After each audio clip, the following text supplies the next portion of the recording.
এই বাচ্চাগুলোকে রাগ করবেন না। ওরা মসজিদে আইসা সামনের কাতারে যে দৌড়ি পর্যন্ত করবে, ওটাই মসজিদের সৌন্দর্য, ঠিক কিনা বলেন? আসতে দিতে হবে। যদি আপনি রাগ করেন, ওরা আসবে না, ভয় করবে, ভয় পাবে। হ্যাঁ, মসজিদে গেলে আমাকে রাগারাগি করে, পারলে চকলেট দিবেন তাদেরকে। সম্মানিত ভাইয়েরা, আপনাদের স্মরণ আছে কি না আমি জানি না, গত জুম্মায় কি আলোচনা করেছিলাম? অবাধ্য সন্তান, মনে আছে? সন্তান মা বাবার কথা শোনে না। আমার ভাইয়েরা, একজন সাহাবী, তার নাম হচ্ছেন আলকামা রাদিয়াল্লাহু তাআলা আনহু। এই আলকামা রাদিয়াল্লাহু তাআলা আনহু কিন্তু রাসূল সাল্লাল্লাহু আলাইহি ওয়াসাল্লামের সাহাবী ছিলেন। সাহাবী থাকা অবস্থায় তিনি কিন্তু এক পর্যায়ে ইন্তেকাল করলেন। ইন্তেকাল করতেছেন, মারাও যান নাই, তার মুখ থেকে কালিমা নসিব হচ্ছে না, কালিমা বের হচ্ছে না। আমার ভাইয়েরা, বিশ্বনবীর কাছে সংবাদ চলে গেল, ইয়া রাসূলুল্লাহি, ইয়া হাবিবাল্লাহি, আপনার সাহাবী আলকামার মুখ দিয়া তো কালিমা লিপন হচ্ছে না, কালিমা বের হচ্ছে না, তার মুমূর্ষ অবস্থা কখন না জানি দুনিয়া থেকে বিদায়ী হয়ে যায়। আমার নবীজি আলকামার কাছে চলে আসলেন। আলকামার কাছে চলে এসে বলতেছেন, ওরে আলকামা, তোমার মুখ থেকে কালিমা কেন বের হচ্ছে না? আলকামার জবান থেকে একটা কথাও বের হচ্ছে না। আমার নবীজি বললেন, হয়তোবা এই আলকামার কোনো একটা পাপ আছে, এই পাপের কারণে সম্ভবত আলকামার মুখ দিয়া জবান থেকে কালিমা বের হচ্ছে না। ডাকো তো আলকামার মাকে, ডাকো, আমি শুনি একটু আলকামার কি হয়েছিল। হযরত আলকামা রাদিয়াল্লাহু তাআলা আনহু, তার মাকে ডাকা হলো। বলবৃদ্ধ বয়স্ক মানুষ, তাকে ডেকে নিয়ে এসে বলা হলো, রাসূল সাল্লাল্লাহু আলাইহি ওয়াসাল্লাম বলতেছেন, ওরে আলকামার মা, তুমি বলো তো, তোমার সন্তান তোমার সাথে কেমন আচরণ করেছিল? সঙ্গে সঙ্গে আলকামা রাদিয়াল্লাহু তাআলা আনহুর মা বলতেছেন, ইয়া রাসূলুল্লাহি, ইয়া হাবিবাল্লাহি, জাগতিক জিন্দেগিতে আমার সন্তান যখন বিবাহ করেন নাই, ঠিক সেই সময়ের মধ্যেই আমার সন্তান বিবাহ করার পূর্বে আমার সঙ্গে খুব ভালো আচরণ করেছিল। যখন বিবাহ করাইয়া দিলাম সন্তানকে, আমার সঙ্গে তখন থেকে ভালো আচরণ করতে পারেন নাই। আমার নবীজি বললেন, ওরে মা, ও বৃদ্ধা মা, আপনি আপনার সন্তানকে কতটুকু ঘৃণা করেন এই বিষয়টা নিয়ে? আলকামার মা বলতেছেন, ইয়া রাসূলুল্লাহি, ইয়া হাবিবাল্লাহি, আমার যখন থেকে আমার সন্তান আমার কথা শোনে না, তখন থেকে আমি আমার সন্তানকে অধিক মাত্রায় ঘৃণা করি। এমনকি আল্লাহকে বলেছে, আল্লাহ গো, ওই সন্তান যেন কশ্চিনকালেও জান্নাত না পায়। আমার ভাইয়েরা, এখান থেকে আমাদের শিক্ষা অর্জন করতে হবে। কি শিক্ষা অর্জন করব আমরা? আমাদের শিক্ষা অর্জন করতে হবে, একটা মা বাবাকে কষ্ট দেওয়া যাবে। أخفض لهما جناح الذل من الرحمة وقل رب ارحمهما كما ربياني صغيرا। জোরে বলুন আল্লাহু আকবার। তোমার মা বাবা তোমার জন্য রহমত, তোমার মা বাবা তোমার জন্য গজব, তোমার মা বাবা তোমার জন্য জান্নাত, তোমার মা বাবা তোমার জন্য জাহান্নাম, ঠিক কিনা? মা বাবাকে যারা কষ্ট দেবেন তাদের জন্য জাহান্নামটা ওয়াজিব হয়ে যাবে, জান্নাত তার কিসমতে কশ্চিনকালেও জুটবে না। কার কথা? আল্লাহর কথা। তোমার মা বাবা যখন বলবৃদ্ধ বয়স্ক হয়ে যায়, সেই সময়ের মধ্যে তাদের সঙ্গে তোমরাও আচরণ শব্দটাও করবে না। আমার ভাইয়েরা ভালো করে বুঝা শুনি না, একটু কানগুলো খরগোশের মতো খাড়া করবেন। এর কারণ মা বাবা এমন একটা বিষয়ের নাম, আল্লাহ বলেন আমার পরে পরেই তোমাদের মা বাবার স্থান জোরে কোন সুবহানাল্লাহ। আমার ভাইয়েরা হযরত আলকামা রাদিয়াল্লাহু তাআলা আনহুর বলছিলাম না, শুনতেছেন শুনতেছেন? আলকামা রাদিয়াল্লাহু তাআলা আনহুর মুখ থেকে, তার জবান থেকে কালিমা বের হচ্ছে না।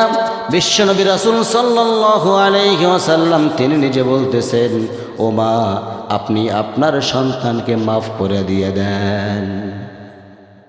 মা বলতেছেন না না ইয়া রাসূলুল্লাহি, আমার পক্ষে সম্ভব নয়, ওই সন্তানকে আমি মাফ করতে পারবো না। আমি এমন বদদোয়া দিয়েছি আল্লাহর দরবারে কবুল হয়ে গেছে। তাহলে মায়ের দোয়া কবুল না মিস? যেখানে বিশ্বনবী পর্যন্ত বারবার বলতেছেন ও মা আপনার সন্তানকে আপনি মাফ করে দেন, তা না হলে তো আপনার সন্তান জাহান্নামে চলে যাবে। মা বলতেছেন ইয়া রাসূলুল্লাহি, আমার পক্ষে সম্ভব নয়।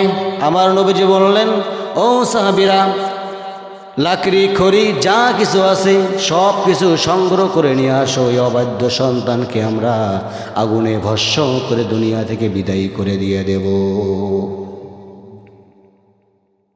এই অবাধ্য সন্তানকে দুনিয়াতে রাখা যাবে না, জীবিত অবস্থায় আমরা আগুনে ভস্ম করে দুনিয়া থেকে বিদায় করে দেব। জ্বালানি সংগ্রহ করা হলো। জ্বালানি সংগ্রহ করার পরে এক পর্যায়ে দেখা গেল যখন দাউ দাউ করে আগুন জ্বলতেছে, আলকামাকে এখন আগুনের মধ্যে নিক্ষেপ করবেন। কোথায় নিক্ষেপ করবেন? আগুনের মধ্যে নিক্ষেপ করবেন। আগুনের মধ্যে নিক্ষেপ করার আগেই এমন সময়ের মধ্যে হযরতে আলকামা রাদিয়াল্লাহু তাআলা আনহুর মা রাসূলকে লক্ষ্য করে বলতেছেন, ইয়া রাসূলুল্লাহি ইয়া হাবিবাল্লাহি, আমার নারী সেরা ধন, আমার কলিজার টুকরা আলকামা, আমার এই কলিজার টুকরাকে আমার সামনে, আমার চোখের সামনে আপনি আগুনের মধ্যে ভস্ম করে দেবেন, আমি এটা সহ্য করতে পারবো না। আমার নবীজি বললেন, ও বুড়িমা তাহলে আপনার সন্তানকে আপনি মাফ করে দিয়ে দেন। আলকামা রাদিয়াল্লাহু তাআলা আনহুর মা সঙ্গে সঙ্গে বলে ফেললেন, ইয়া রাসূলুল্লাহি, আমার সন্তান যদি আমার চোখের সামনে থেকে যদি আগুনের মধ্যে ভস্ম হয়ে দুনিয়া থেকে বিদায় হয়ে যায়, এই যন্ত্রণাটা আমি মা হয়ে সহ্য করতে পারবো না, অতএব আমি আমার সন্তানকে মাফ করে দিয়ে দিলাম। একটু আস্তে কন সুবহানাল্লাহ। যখন আলকামার মা যখন সন্তানকে মাফ করে দিয়ে দিলেন, মাফ করে দেওয়া সারা কাম সারা হয়ে গেছে, কিন্তু মাফ করে দেওয়াও শেষ। আলকামা রাদিয়াল্লাহু তাআলা আনহুর মুখ থেকে বের হয়ে গেল, আশহাদু আল্লা ইলাহা ইল্লাল্লাহু ওয়া আশহাদু আন্না মুহাম্মাদান আবদুহু ওয়া রাসূলুহু। আলকামা রাদিয়াল্লাহু তাআলা আনহুর জবান থেকে, মুখ থেকে কালিমা বের হয়ে গেল। তাহলে চিন্তা করতে হবে আমাদের এখানে মা বাবার দাম কম না বেশি? আসতে বলবেন না, মা বাবার দাম কম না বেশি? তাহলে মা বাবার কথা না শুনলেও তো চলবে, ঠিক কিনা বলেন? চলবে। আজকে যারা অবাধ্য সন্তান আছে, অবাধ্য সন্তানগুলো শুধুমাত্র আমরা যারা বাপ হয়েছি, বাপের কারণেই, মায়ের কারণেই সন্তানগুলো অবাধ্য হচ্ছে। তলাবুল ইলমি ফারিদাতুন আলা কুল্লি মুসলিমিন। এখানে কি বলা হয়েছে? প্রত্যেক মুসলমানের জন্য, প্রত্যেক মুসলমানের জন্য, আর নারী যেটাই বলা হোক, প্রত্যেক মুসলমানের জন্য দ্বীনে ইলম শিক্ষা করা ফরজ। আসলে আমরা কি দ্বীনে ইলম শিক্ষা দেই ভাই? আসতে কবেন না, দেই না। তার কারণেই আমাদেরকে বৃদ্ধাশ্রমে রেখে আসে, ঠিক কিনা বলেন? লাখ লাখ টাকার মালিক, কোটি কোটি টাকার মালিক, তারা সন্তানকে বৃদ্ধাশ্রমে রেখে আসে, মা বাবাকে বৃদ্ধাশ্রমে রেখে, ঠিক কিনা? সন্তানকে ধরা মা বাবাকে বৃদ্ধাশ্রমে রেখে আসে। ওই সন্তান যদি কোরআনটা তুলে দিত হাতের মধ্যে, তাহলে এই কাজটা করতো? আসতে কবেন না, করতো না, করতো না। প্রিয় ভাইরা আমার, সর্বপ্রথম সন্তানকে কোরআন আল কারীম শিখাইতে হবে। এটা অর্ডার কার?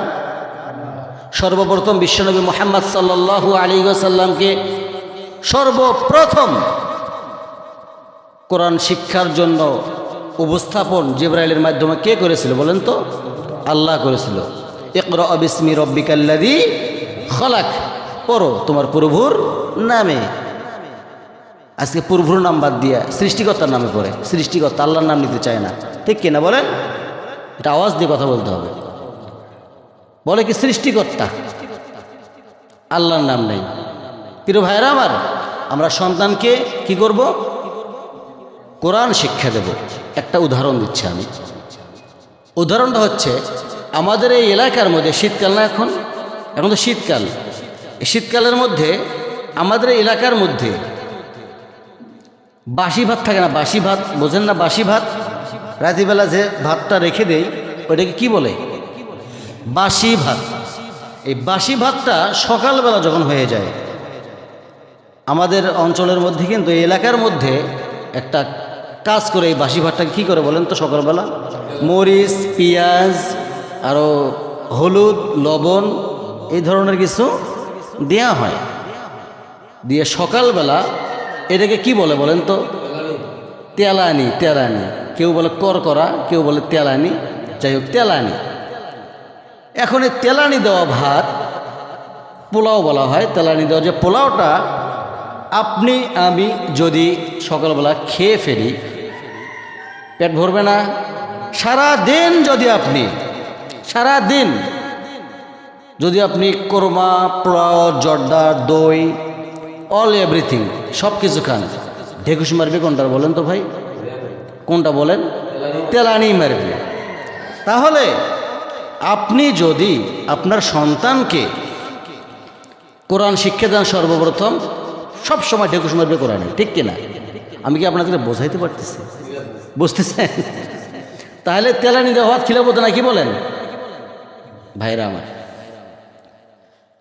তো আমাদের তবিয়ত ঠিক নেই, মুলুকিয়াত ঠিক নেই, আমাদের ইতাআত ঠিক নাই, কোরআনের আয়াত তেলাওয়াত ঠিক মতো আমরা করতে পারি না। বলেন তো, হাত তোলেন তো, কার কার ঘরের মধ্যে কোরআন শরীফ নাই? হাত তোলেন।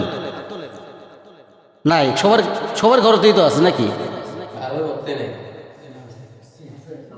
সবার ঘরে ঘরে একটা করে আছে কোরআন। কারণ এই কোরআনটা শুধু মানুষ মরে গেলে আমরা পড়ি। আল্লাহ রাব্বুল আলামিন এই কোরআন এমনি এমনি নাজিল করেন নাই। আল্লাহ রাব্বুল আলামিন কোরআন আল কারীমের মধ্যে বলেন, আমি বারবার এই কথাটা আপনাদের মাঝে বলি, কিন্তু আপনারা শোনেন না। না শুনলে কিন্তু আমার করার কিচ্ছু নাই। বাল্লিগু আন্নি ওয়ালাউ আয়া, তোমরা যদি একটা আয়াত জানো, সেই আয়াতটাই মানুষের মাঝে পৌঁছে দাও। কথাটা কার? না মোল্লার, না আল্লাহর? বলেন আল্লাহর কথা।